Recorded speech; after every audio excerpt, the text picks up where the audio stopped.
Hey folks, Ranger here, and apologies if I'm being a little quiet. It's currently evening right now, so my folks are kind of asleep. And I do apologize for pushing this review a little bit too back. I've been particularly busy with family visiting here. So yeah, but you know, today I'm gonna be giving out my initial thoughts on season 5 of Jurassic World Camp Cretaceous. So yeah, so the final season of a quite interesting installment in the Jurassic universe in terms of the film canon. Because yes, this series is still canon with the films. So first things first, I think it's important to give out my initial thoughts on the previous seasons. Season one, you know, although it's still a good season in my opinion, I do find the animation just a little bit dated in terms of the characters' designs, but you know, and there are certain plot elements that are a little iffy, but I overall found it a pretty good start to the series. Season two, I actually find it to be a little bit better over time. Honestly, I'm not sure what it is about season two that I'm so interested in, but it just gives out sort of vibes that you would see in like, let's say, the Lost World in terms of like the villains and what the main threat of this of season two is. But yeah, season three, favorite season. I think that's a given.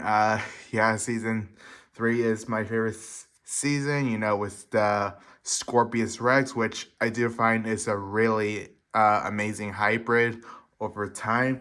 I was a little iffy about it at first, but I thought the Scorpius Rex was well handled, and I think season three in general had some of the best character development.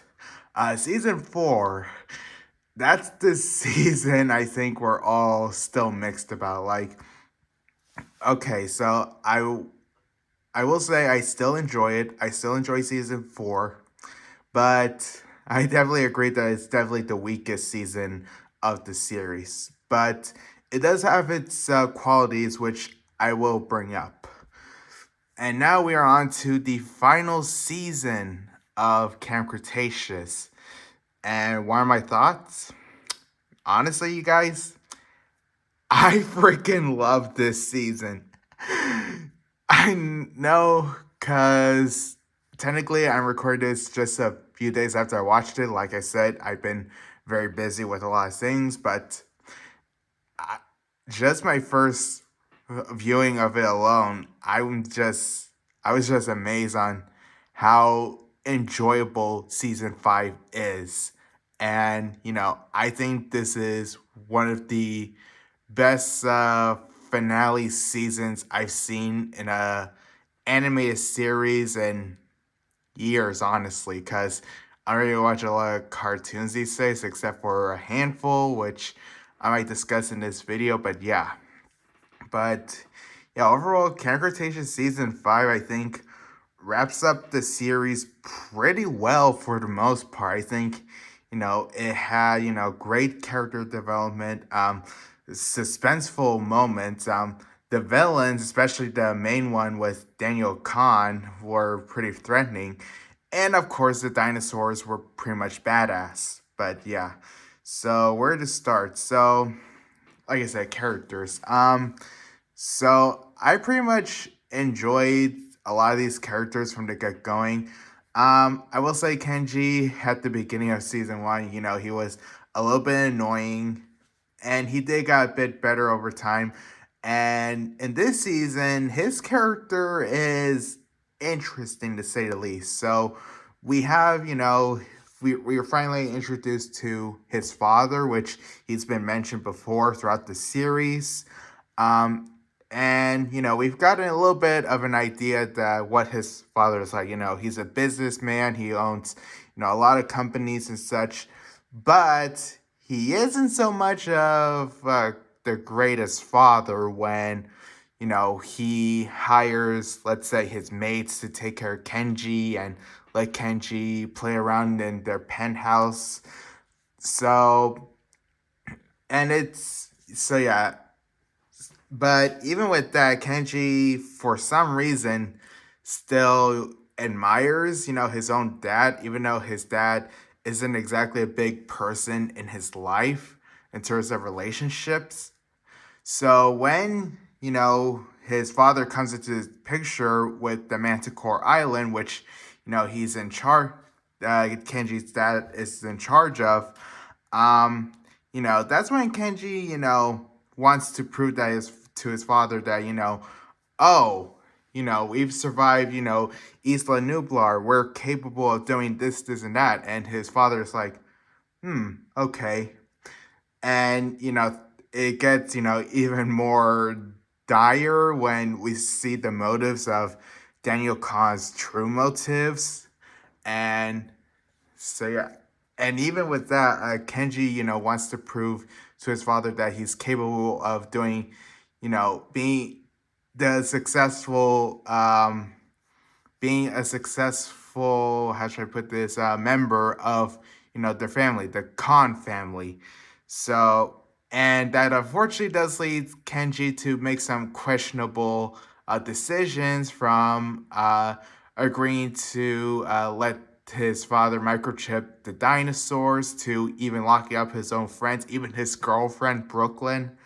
I mean, yeah. And it's not so much of him being, a dumbass. It's just him, being blinded by, his father's image, his words. I mean, you know, and I think that goes with, a lot of people's feelings towards their fathers or parents in general when it comes to, their image. So, in that sense, Kenji's character is still quite relatable. I mean, don't get me wrong, his decisions are still a bit questionable, but there is some truth into, the certain decisions Kenji does make. And, towards the end of the season, he does realize, oh shit, I've been wrong all this time about my dad. And so, he decides to side, with his true friends and family, and, tries to stop, his father's plan on, you know, controlling the dinosaurs. So, yeah. So, in terms of the other campers, Darius. So Darius, I want to say, is a character who hasn't had, the biggest development ever since season one, since it was in a way his season during season one, where, we learned about his dad, and, his main goal is to visit Jurassic World. But in this season, I think Darius is well handled despite having not as much development. There is a little bit of development actually where Darius is deciding, can I really trust Kenji again? Is he still really my friend? And, you know, while everyone is arguing, oh, what should we do with Kenji if we see him again? Should we lock him up and this is that? No, what Darius is actually focused on is, saving the dinosaurs from Manticore. That's his main objective, instead of, focusing on what to do with the cons. His main focus is to save the dinosaurs. And, I think that's a given fact when it comes to his character. This is a kid who loves dinosaurs, cares about them. So it's natural that he feels this way. He doesn't exactly give a damn about, what the Khan's motives are. He just wants to save the dinosaurs. Simple as that. Ben, I don't think Ben exactly got a whole lot of development, though I still find him pretty enjoyable, especially with his interaction with Yaz when it comes to a particular subject, which I will get to. So, yeah, and Ben's still has, his heart-to-heart moments with Bumpy, who does appear in the season and ends up in Manticore Island because, unfortunately, when So there's a particular scene where Ben, or no, Kenji and a group led by his father are trekking through Isla Nublar to put the mind control chips in certain dinosaurs on Isla Nublar, and they see Bumpy and they want to chip her, but Kenji's like, no, you don't want her. I mean, she's a friend to my campers. And then May Turner is like, and besides, do you really want asymmetrical horns on an Ankylosaurus?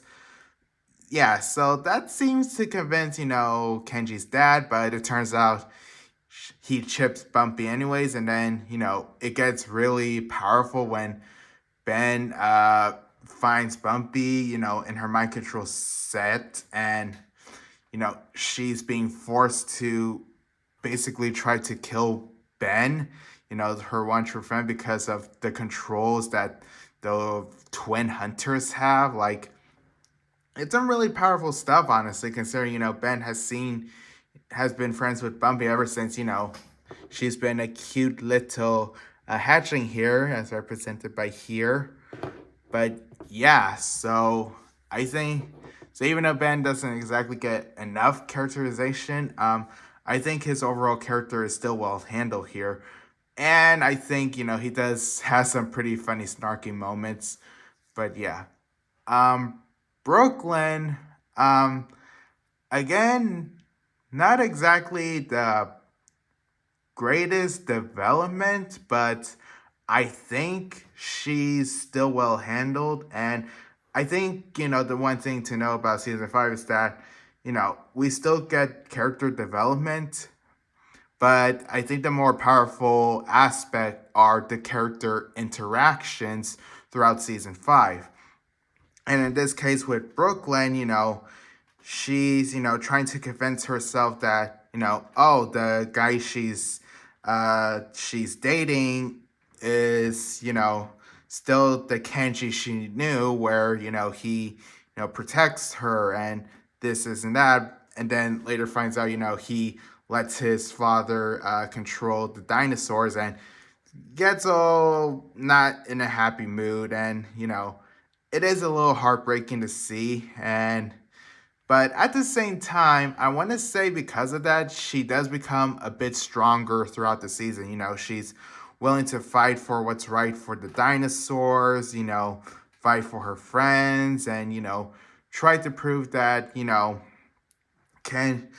Kenji that, what really matters in life is family, which in a case, Kenji has been blindsided that, the Camp Cretaceous is actually his family. So yeah. Then we got Yaz and Sammy, and oh boy, this is where things get really, really interesting. So it happened. Jurassic Park went Pride. Yes, and Sammy became a couple, and okay, I'm sure what some of you are thinking. Wait a minute, Ranger. And if you guys are watching this on my Instagram account, you'll know what I mean. But if you guys know me from Instagram and you've seen my season 4 post review and my commentary on season 4, the rest of the Jurassic series, then you know that I'm not exactly the biggest fan on Kenji's and Brooklyn's relationship, mainly because I mostly felt like it was a little bit forced and out of nowhere in season 4. I mean, yes, they have their moments here and there, and I can kind of understand how they would become a couple since they did have their interactions before, but I wouldn't say it would be those moments where it's subjectifiable, where you would think that, oh yeah, they can totally be a couple in this. But yeah, but in the case of Yaz and Sammy, I could even if they didn't became official, I could still see them be, a couple because they do have legitimate powerful moments together throughout the series. We have in season one where, Sammy tries to befriend Yaz, and Yaz is, somewhat of an introvert. And then, we have Yaz trying to forgive Sammy on, what her motives are when it comes to being a spy for Manticore. And then in season three had probably the best moment between the two when, Sammy gets poisoned by the Scorpius Rex, and Yaz is trying to race to save her life by getting the antidote. And it's really intense thinking that, Sammy might die, and it's really well handled because even Yaz says, we were never friends. We're gonna grow apart together, which admittedly I still think that line from Yaz may have been a little too forced. But knowing that, she later, regrets her, words, that's saying a lot. So because of those interactions, I felt like it's subjectifiable that, yeah, I can totally see Yaz and Sammy becoming a couple. And when they do, yeah, they're pretty cute. Yeah, I do think that once they become a couple, they, have cute interactions, and, it totally feels realistic.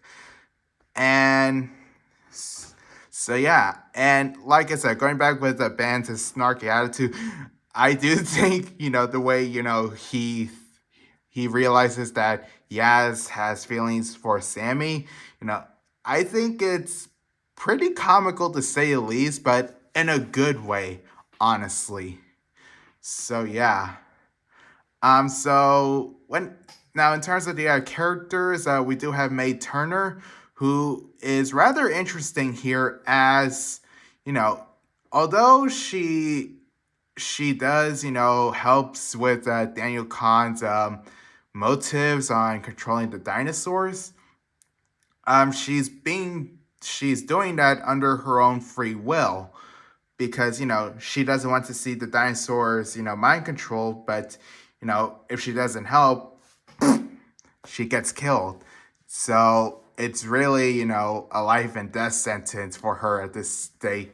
But she still shows she wants to save the dinosaurs, but she just doesn't exactly know how without the help of the kids. So I think her character is still pretty good. She is definitely one of the more better things in season 4, I would say. Cash, yeah, Cash is freaking dead. And okay, I think it's safe to say that Cash probably has to be the most rewarding character death in the Jurassic universe, or at least one of, because this is the same asshole who blindly just doesn't give a damn about the dinosaurs before.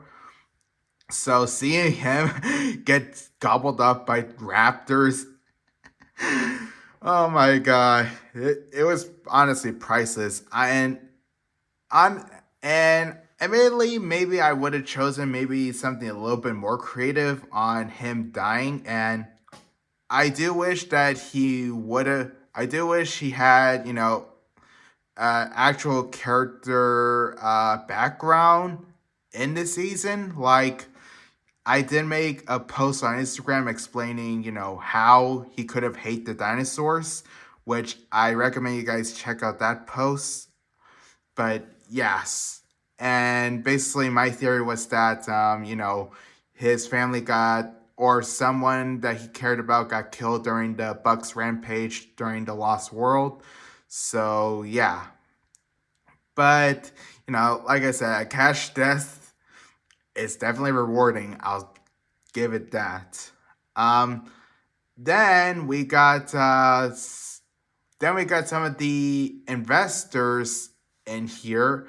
They're alright. I mean, a lot of them do get killed during the batshit crazy breakout between the campers on trying to free the dinosaurs, and all hells break loose, and you got the raptors. Well, who was it? I think it was Big Edie, and then we got the Spinosaurus. They're just gobbling up the investors, except with one woman, and that one woman, she ended up going on Isla Nublar, and basically she gets gobbled up by compies because the fact that she was trying to steal a bag from Lewis Dodgson. So yeah, Dodgson, we got Dodgson here.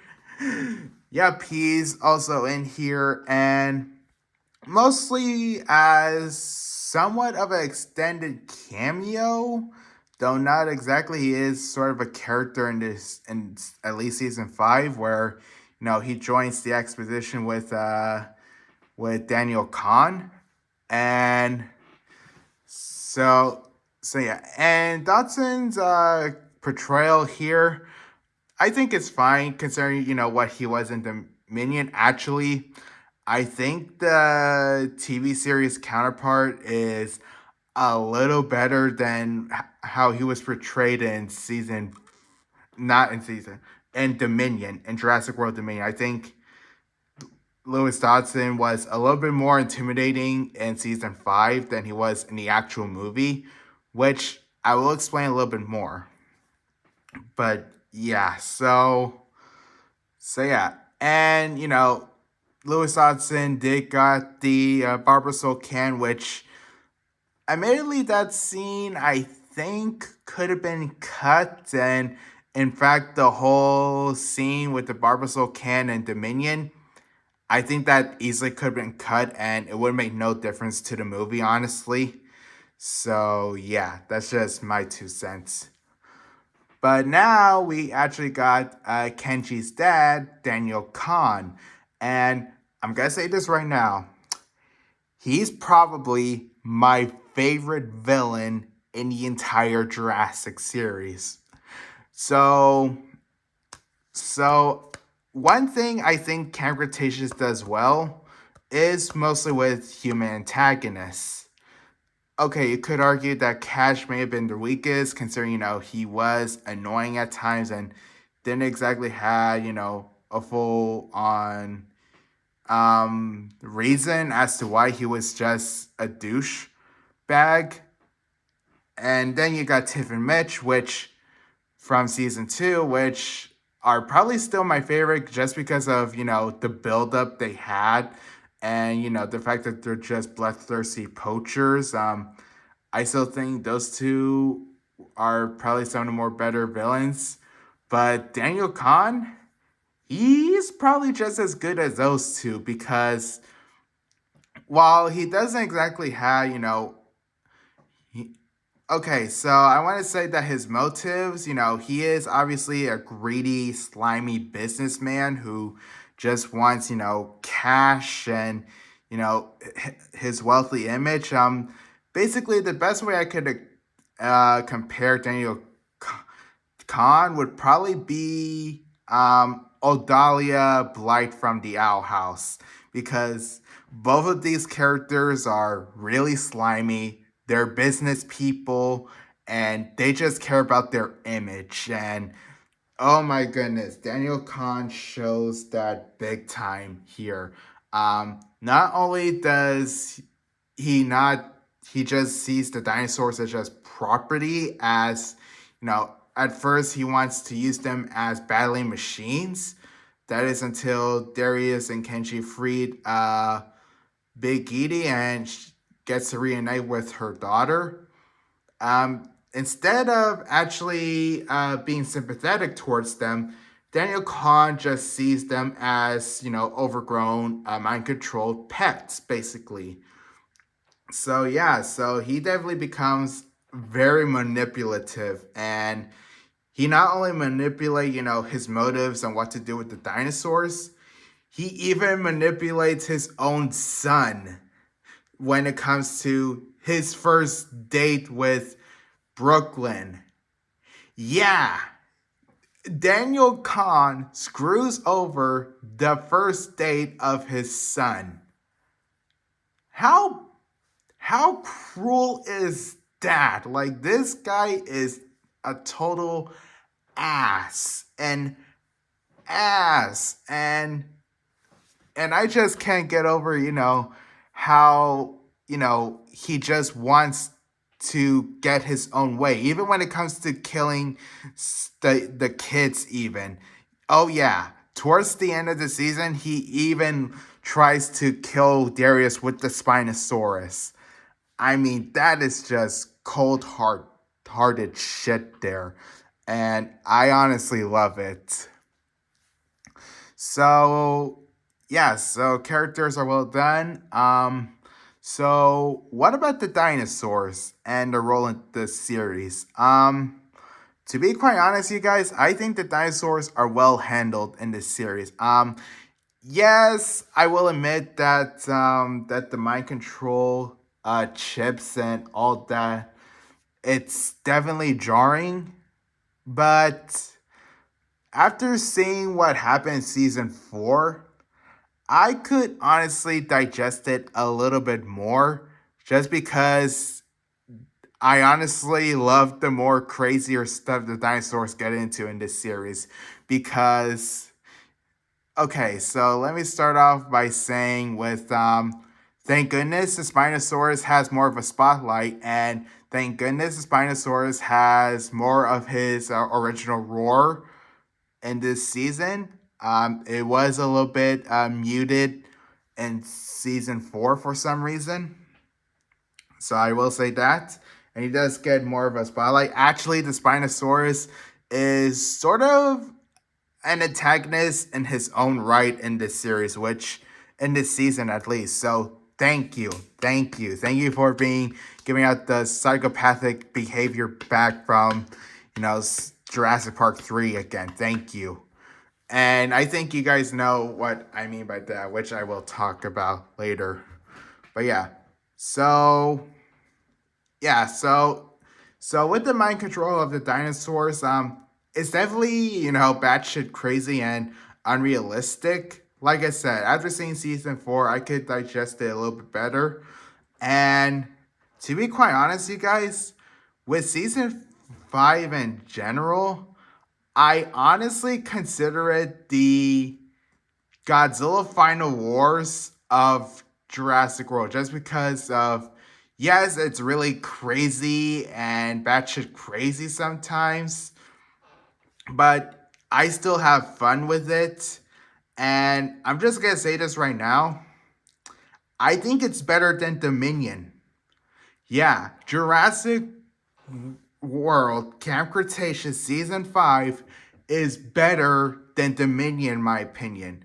And I think it comes down to the fact that despite all the crazier elements, the dinosaurs are still part of the narrative of not only season 5, but the entirety of the show. Even season 4 still kept them a part of the narrative. Unlike, with Dominion, where it just sidelights them with the Locust plot, which, oh my god, why they even did that. But that's a discussion for another day. But yeah, I'm just gonna say that bluntly. So yeah, so number one reasons why I think this season is better than Dominion as a whole is that, it still kept the dinosaurs in the overall narrative. Whether you have, the dinosaurs that are on Manticore, trying to survive from, all the technological shit Manticore is trying to pull, or the dinosaurs that are being captured from Isla Nublar. As, we actually get Toro back. Yeah, so Toro is back after, being a bit absent ever since season 2. And I actually, so there's a strange moment, actually a strange thing in the series in the season, where Kenji kind of grows a little attached to Toro after getting him mind chipped. Like, I know it's pretty stupid, but I kind of smile whenever, Kenji kind of talks to Toro like he's his friend or something. Like, I know it's really stupid, but I can't help but love it. Yeah.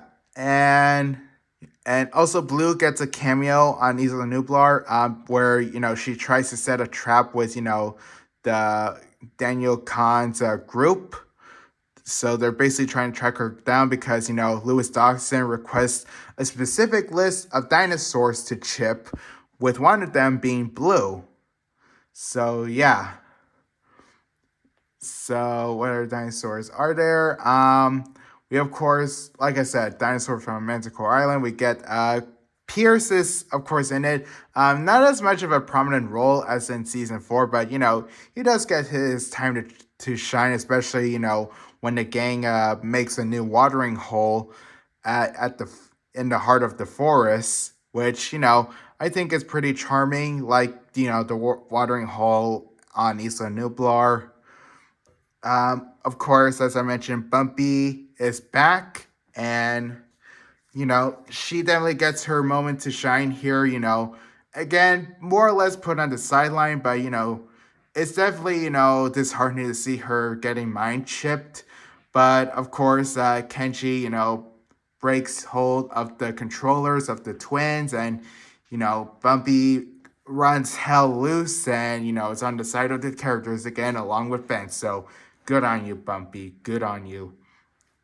Um, we also get Limbo, one of the Baryonyxes, and a Dimorphodon who is basically who got chipped once again. So they're basically, acting as pawns as for Daniel Khan. That's another thing I like is that, we have, one team of dinosaurs, who are on the side of fighting for Manticore Island, while the other team is with Daniel Khan. So, like I said, definitely gives out vibes from, let's say, Godzilla Final Wars. And yet I still love it. Which, it's not surprising because, Final Wars is my favorite Godzilla movie. So, there you go. So, yeah. So, but I think the more important dinosaurs here, actually, before I get to them, I actually want to talk about the new dinosaur featured here, the Nothosaurus. I think the Nothosaurus is really well portrayed here.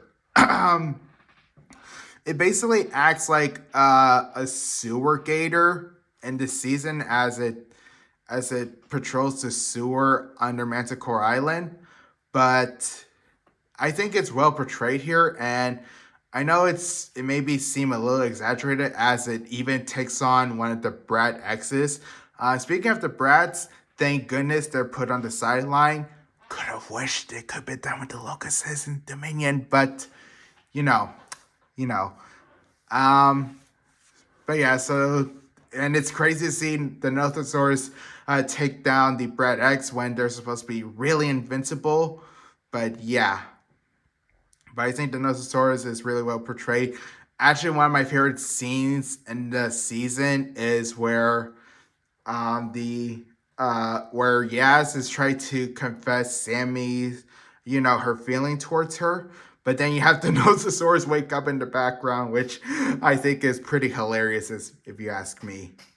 But yeah, so Nothosaurus, pretty good design, pretty good portrayal of the animals. So yeah, but I think the best dinosaurs in this season is probably have to be Big and Little Edie.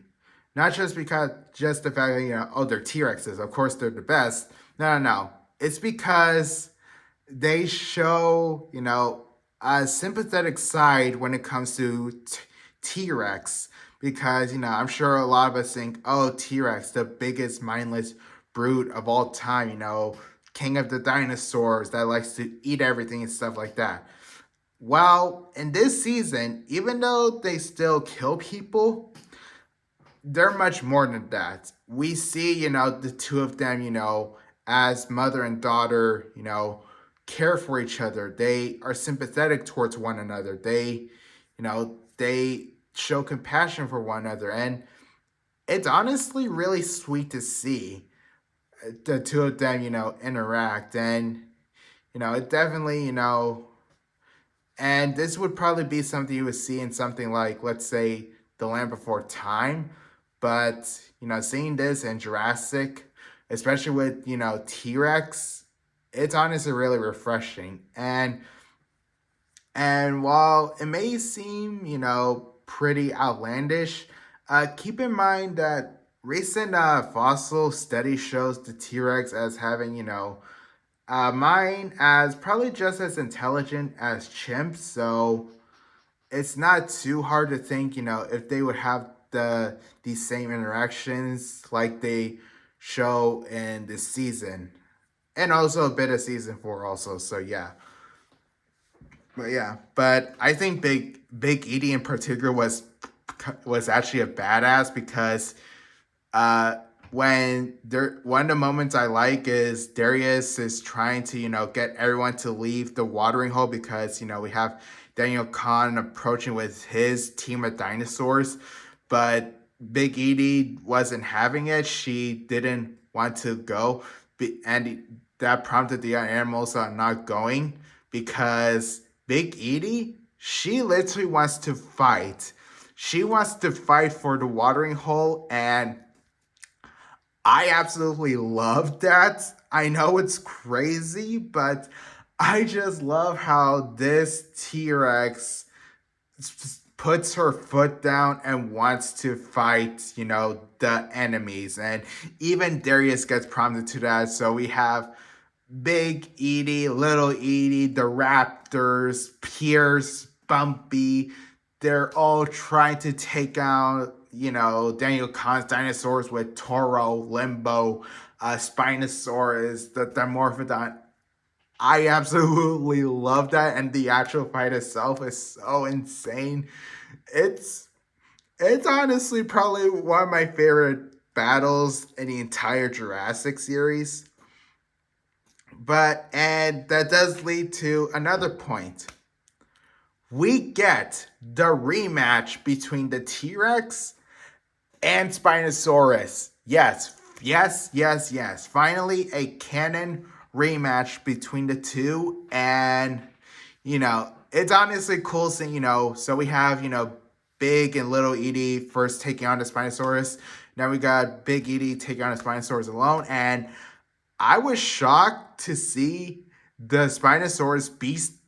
The Spinosaurus beats the shit out of Little Edie, and that's probably because we have Daniel Kahn controlling the Spinosaurus, and just tempting her to beat up Big Edie, and it's honestly one of the hardest moments to see in the entire Jurassic series, even more so than the original fight between the T-Rex and Spinosaurus, because that one was sort of, ended abruptly, and, nobody think about it afterwards except for the fanboys that angered.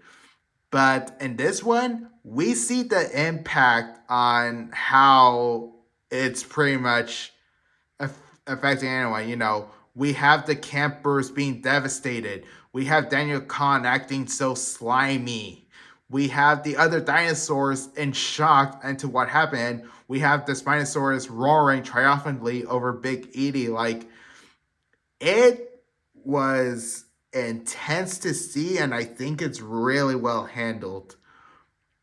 So, yeah, and it's definitely also pretty emotional to see also because, we probably have Big Edie practically dying, and Daniel Kahn notes that, that she's too weak anyway, so we're just gonna leave her to die. Like, that is so hard, man. That is so cruel. And then we see, Little Edie comforting her mother. Like, it's definitely pretty hard to watch, honestly.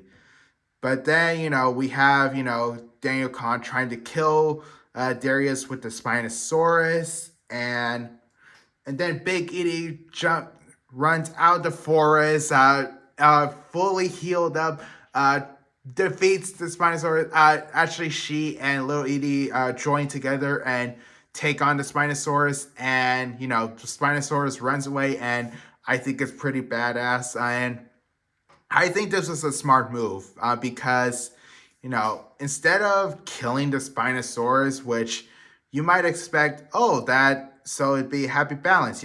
T Rex got killed in Jurassic Park 3. Why not have the Spinosaurus get killed off?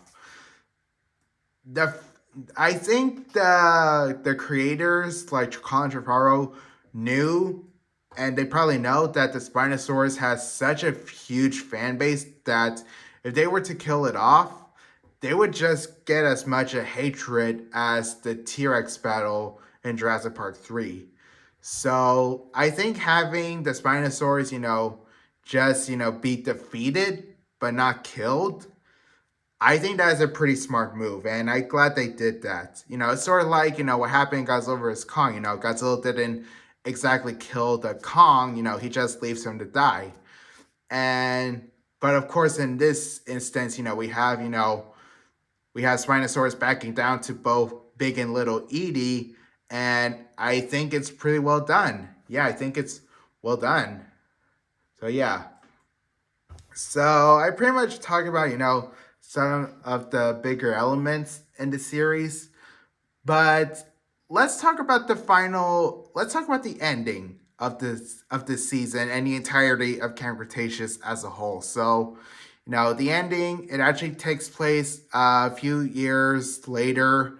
We have, the group all grown up, they're, of course, college students. They have their own lives.